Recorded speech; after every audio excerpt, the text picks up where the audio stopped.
Assalamualaikum warahmatullahi wabarakatuh. Apa khabar murid-murid semua? Ustaz harapkan kamu semua berada dalam keadaan sihat di samping keluarga masing-masing. Hari ini kita akan belajar pendidikan Islam tahun 6 pada bidang akidah. Ya murid-murid, yang mana ada buku teks tahun 6, kamu boleh buka buku teks masing-masing untuk kita teruskan kita punya pelajaran pada hari ini. Bagi yang ada buku teks, kamu boleh buka buku teks kamu di muka surat 95. Hari ini kita akan belajar tajuk Dzul Jalali wal Ikram, iaitu salah satu daripada nama-nama Allah. Nama-nama Allah ni ada berapa murid-murid? Siapa yang masih ingat? Ya, ada 99. Jadi salah satunya hari ini kita akan belajar, iaitu Dzul Jalali wal Ikram. Pernah dengar tak? Ya, ada yang pernah dengar, ada yang tak pernah dengar kan? Tak apa, hari ini kita akan sama-sama belajar apakah yang dikatakan tentang Dzul Jalali wal Ikram. Mari kita tengok buku teks masing-masing. Okay, pada muka surat 95 ni, kita ditunjukkan oleh beberapa gambar. Dikata kat sini, perhatikan dan fikirkan. Diberi arahan kepada kita supaya kita melihat gambar ni, kita perhati, kemudian kita kena fikirkan. Kita kena fikirkan apakah maksud di sebalik gambar yang ditunjukkan tu. Jadi mari kita lihat satu persatu gambar yang ditunjukkan di dalam buku teks kamu. Baiklah. Mari kita tengok gambar kita yang pertama. Gambar ni menunjukkan tentang kejadian alam yang teratur. Okey, dalam gambar ni kita dapat lihat adanya matahari, adanya bumi yang tengah kita duduk sekarang dan planet-planet yang lain. Planet-planet ni mereka mengelilingi matahari dan mereka ni berada di atas paksinya sendiri, tidak berubah. Mereka ni sentiasa berada di atas paksinya, di tempatnya sendiri. Ini menunjukkan bahawasanya kejadian alam yang Allah ciptakan ni begitu teratur dan begitu cantik Allah ciptakan alam ni. Termasuklah bulan. Bulan pula mengelilingi bumi. Bila adanya bulan, bila adanya matahari, maka berlakulah proses peredaran waktu malam dengan waktu siang. Okey, baik. Mari kita lihat firman Allah Subhanahu Wa Taala. Bismillahirrahmanirrahim. وهو الذي خلق الليل والنهار والشمس والقمر كل في فلك يسبحون. Maksudnya, dan dialah Tuhan yang telah menjadikan malam dan siang serta matahari dan bulan. Tiap-tiap satunya beredar terapung-apung di tempat edaran masing-masing, iaitu di angkasa lepas. Surah Al-Anbiya ayat 33. Surah ni menunjukkan kat kita bahawasanya bukti Allah Subhanahu Wa Taala telah menjadikan alam ni begitu teratur. Sebab Allah jadikan matahari dan bulan yang mana mereka ni menjadikan kita berada dalam keadaan siang dan malam. Bila ada matahari, maka kita akan dapat menikmati waktu siang. Bila adanya bulan, kita akan berada dalam waktu malam. Jadi proses peredaran ni menunjukkan bahawasanya Allah telah menciptakan kejadian alam itu begitu teratur. Dan Allah telah katakan dalam surah ni bahawasanya setiap satunya itu berada di apungan, berada di atas. Memang betul lah, berada di atas langit. Kalau kita pergi ke angkasa lepas, kalau kita boleh sampai lah, maka kita akan jumpa dengan planet-planet lain. Tapi agak jauh lah kalau kita nak pergi ke sana. Tapi yang pentingnya kita kena yakin dan percaya, sebab dalam Quran dah sebut dah. Kita tinggal lagi kita nak beriman dan percaya apa yang Allah telah bagi tahu kat kita. Okey, kemudian kita tengok gambar yang kedua. Berkenaan kehendaknya tiada terbatas. Maknanya apa-apa yang Allah nak berkehendak nak jadikan ataupun nakkan sesuatu, Allah boleh jadi tanpa ada batasan. Tak seperti manusia. Manusia kalau nak buat sesuatu, tak boleh buat luar batasan kita. Kita ada batasan sebab kita tak berkemampuan. Tapi Allah, kalau dia nak ciptakan apa-apa, dia mampu. Sebab dia Tuhan sekalian alam. Tengok Allah kata dalam Quran, Allah kata apa? وَمَا تَشَاءُونَ إِلَّا أَن يَشَاءَ اللَّهُ إِنَّ اللَّهَ كَانَ عَلِيمًا حَكِيمًا. Maksudnya, dan kamu tidak mampu menempuh jalan itu kecuali bila dikehendaki Allah. Sesungguhnya Allah adalah Maha mengetahui lagi Maha bijaksana. Ini dalil menunjukkan Allah tu maha berkehendak, mampu nak menjadikan apa-apa saja yang dia suka. Dia berkehendak, Allah mampu. Kalau manusia tak mampu. Okey, kemudian gambar yang ketiga berkenaan penciptaan yang sempurna. Allah SWT telah menjadikan setiap ciptaannya adalah sempurna. Firman Allah SWT, "Inna fi khalqis samawati wal ard wa ikhtilafil laili wan nahar." Maksudnya, sesungguhnya pada penciptaan langit dan bumi, pergantian malam dan siang, Allah dah ciptakan sempurna tadi. Lebih kurang macam tadi, gambar tadi, Allah jadikan waktu malam, waktu siang, Allah jadikan bulan, Allah jadikan matahari supaya ada peredaran masa, peredaran bulan. Jadi Allah telah menciptakan dengan sempurna, termasuklah diri kita ni. Allah dah ciptakan manusia ni dengan baik, dengan sempurna. Allah jadikan kita ada akal fikiran, ada anggota yang baik. Setiap kejadian Allah itu, Allah dah ciptakan dengan baik, dengan sempurna. Itu menunjukkan kekuasaan Allah. Okey, baik. Seterusnya, gambar yang keempat, pemberi rezeki. Allah itu maha pemberi rezeki. Apa bukti dia? Apa dalil dia? يا أيها الذين آمنوا كلوا من طيبات ما رزقناكم واشكروا لله إن كنتم إياه تعبدون. Maksudnya, hai orang-orang yang beriman, makanlah di antara rezeki yang baik-baik yang kami berikan kepadamu dan bersyukurlah kepada Allah jika benar-benar kepadanya kamu menyembah.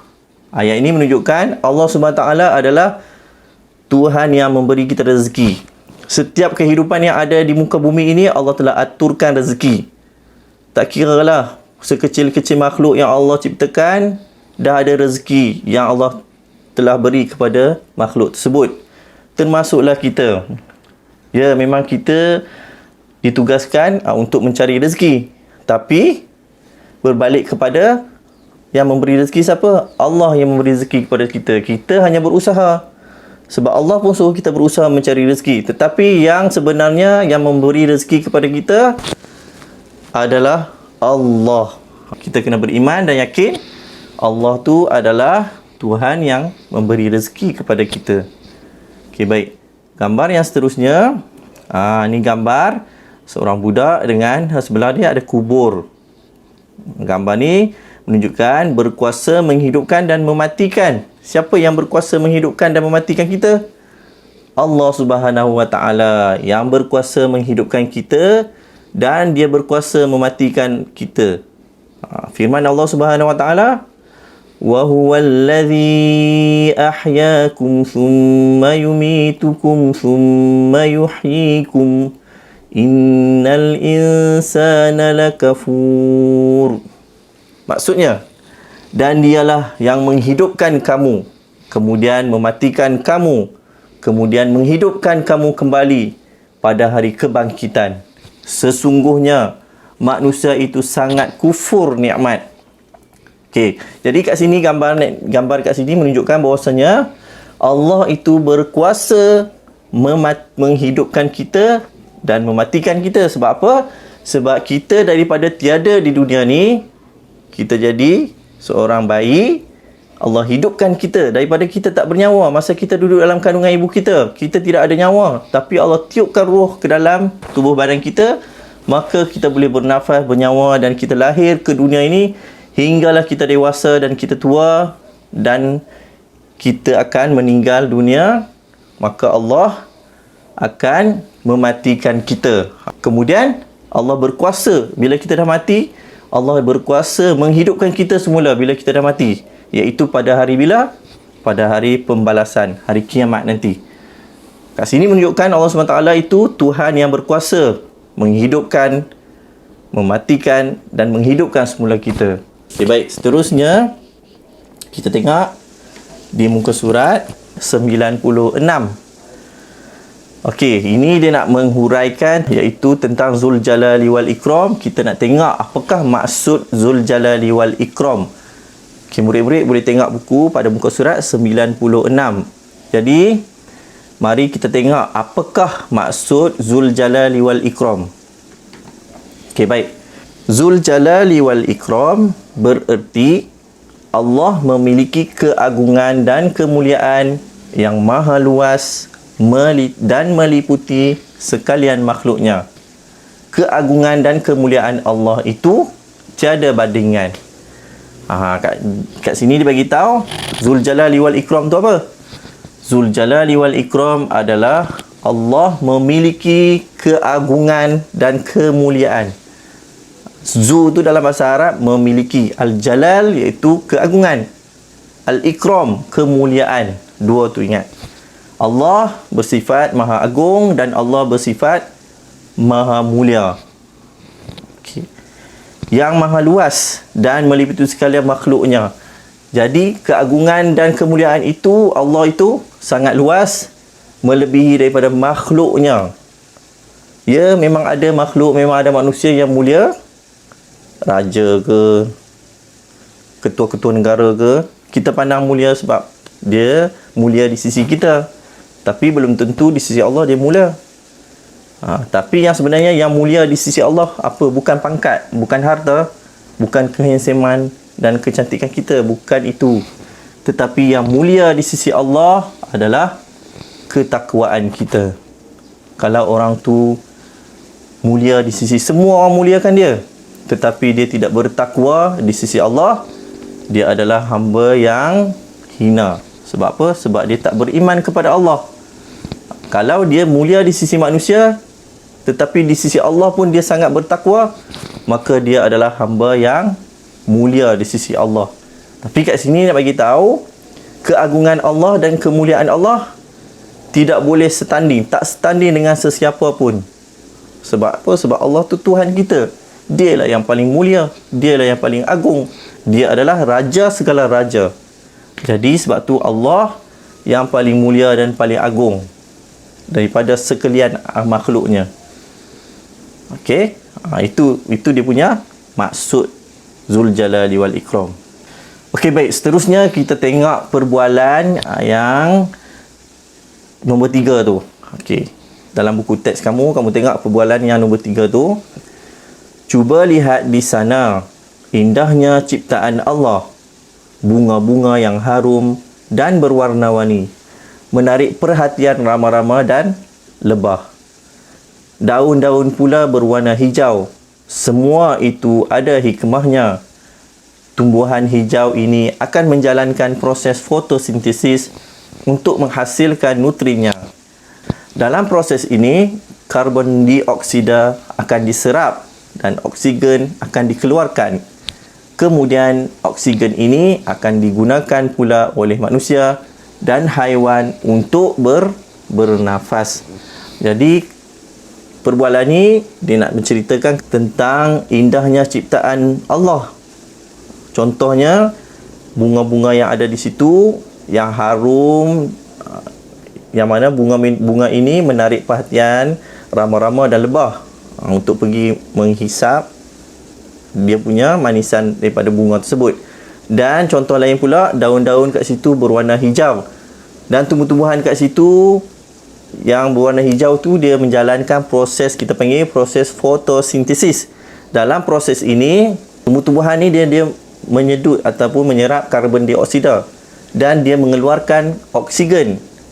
Manakala manusia pula, kita mengeluarkan karbon dioksida dan kita menyerap oksigen. Maksudnya Allah dah jadikan cantik dah.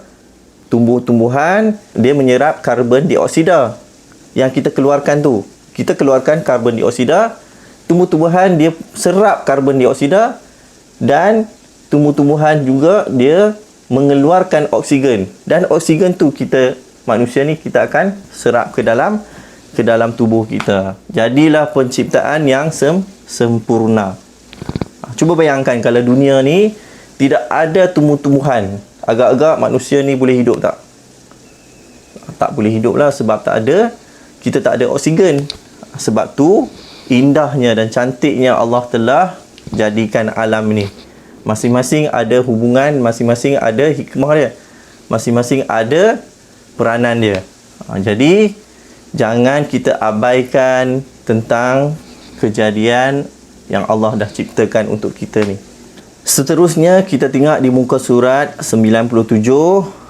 Kita sambung perbualan ni. Dia kata, saya sudah faham ibu, kita wajib beriman bahawa Allah memiliki nama Zuljalali wal Ikram dengan meyakini dan mengakui keagungan serta kemuliaan Allah yang maha sempurna dan kekal. Itu antara bukti-bukti nama Allah Zuljalali wal Ikram yang maha berkuasa menciptakan segalanya. Hakim, tahukah kamu bahawa semua makhluk di langit dan di bumi memuji Allah? Ini juga tanda keagungan dan kemuliaan Allah. Ibu dia kata apa? Ibu dia kata selain daripada bukti-bukti yang kita dah tengok tadi, dia kata kepada anak dia Hakim, dia kata, ditanya, tahukah kamu Hakim bahawasanya makhluk di langit dan bumi ni, mereka ni memuji Allah. Ini menunjukkan bahawasanya keagungan dan kemuliaan Allah. Seterusnya kita tengok dalil naqli nama Allah Zuljalali wal Ikram. Firman Allah Subhanahu wa taala, kullu man 'alaiha fan wa yabqa wajhu rabbika dzul jalali wal ikram. Surah Ar-Rahman ayat 26 hingga 27. Maksudnya, segala yang ada di muka bumi itu akan binasa, dan akan kekallah zat Tuhanmu yang mempunyai kebesaran dan kemuliaan. Dalil ni menunjukkan Allah itu Dzul Jalali wal Ikram. Sebab apa? Sebab segala yang ada di muka bumi ni satu hari nanti pasti akan binasa, pasti akan hancur. Kecuali hanya tinggal Allah Subhanahu wa taala. Allah Subhanahu wa taala itu kekal dengan zat yang mempunyai kebesaran dan kemuliaan. Nanti semua kita yang ada di muka bumi ni tak ada satu makhluk pun yang akan hidup. Semua akan dimatikan, semua akan dibinasakan, kecuali hanya Allah Subhanahu wa taala sahaja yang maha hidup. Sebab Allah tu tidak akan mati, tidak akan binasa. Sebab tu Allah tu Dzul Jalali wal Ikram. Seterusnya kita tengok di muka surat 98. Kita akan belajar kesan meyakini nama Allah Dzul Jalali wal Ikram. Apakah kesannya jika kita yakin dengan nama Allah Dzul Jalali wal Ikram? Okey, kita tengok terus ke nombor 3. Kesan yang pertama, kita akan yakin Allah Maha Hebat, kehebatannya tiada tandingan. Kesan yang pertama, kita akan rasa yakin dan percaya bahawasanya Allah itu Maha Hebat. Kehebatan Allah tu tidak ada yang boleh tanding dengannya. Tiada tandingan dengan kehebatan Allah. Itu kesan yang pertama. Kesan yang kedua, insafi, kita hanya hambanya, mengharap pertolongannya. Kita akan rasa insaf dalam diri kita dan kita mengakui bahawasanya kita ni hanya hamba Allah. Allah tu Tuhan kita, kita hanya hamba. Jadi tugas hamba apa? Tugas hamba adalah menyembah Allah. Dan semata-mata kita mengharapkan pertolongan Allah Subhanahu wa taala. Kita akan rasa insaf. Itu kesan yang kedua. Kemudian seterusnya, yang nombor 4 tu, mentaati perintahnya. Kesan yang seterusnya, kita akan taat. Bila kita jadi hamba Allah, kita akan taat dan ikut apa saja yang Allah suruh kita buat. Ta'muruna bil ma'ruf. Kita akan buat apa perkara-perkara yang baik yang Allah suruh kita buat. Contohnya apa? Allah suruh kita solat, Allah suruh kita berpuasa, kita berpuasa. Allah suruh kita tutup aurat, kita tutup aurat. Allah suruh kita buat baik, kita buat baik. Itu perintah Allah yang wajib kita taat. Okey, kemudian menjauhi larangannya. Di samping kita taat apa saja perintah Allah, kita tinggalkan dan kita jauhi apa yang Allah larang. Apakah contoh larangan Allah? Contohnya, buat benda-benda yang tak baik, membuka aurat, tidak solat, mencuri dan sebagainya. Perkara-perkara yang mendatangkan maksiat dan dosa, kita tinggalkan. Itu sebagai seorang mukmin yang baik. Kemudian kesan yang seterusnya, miliki sifat tawaduk. Kita akan jadi orang yang tawaduk. Tawaduk tu apa? Orang yang merendah diri, tidak meninggi diri, tidak sombong. Itu maksud tawaduk. Kemudian mensyukuri nikmatnya. Kita akan menjadi orang yang bersyukur, berterima kasih atas segala pemberian dan nikmat Allah kepada kita. Kita hari-hari kena sentiasa mensyukuri nikmat Allah. Sebab terlalu banyak nikmat. Kalau kita nak hitung, kita nak kira nikmat yang Allah bagi kepada kita, memang tak akan hitung. Tak terkira banyaknya nikmat Allah.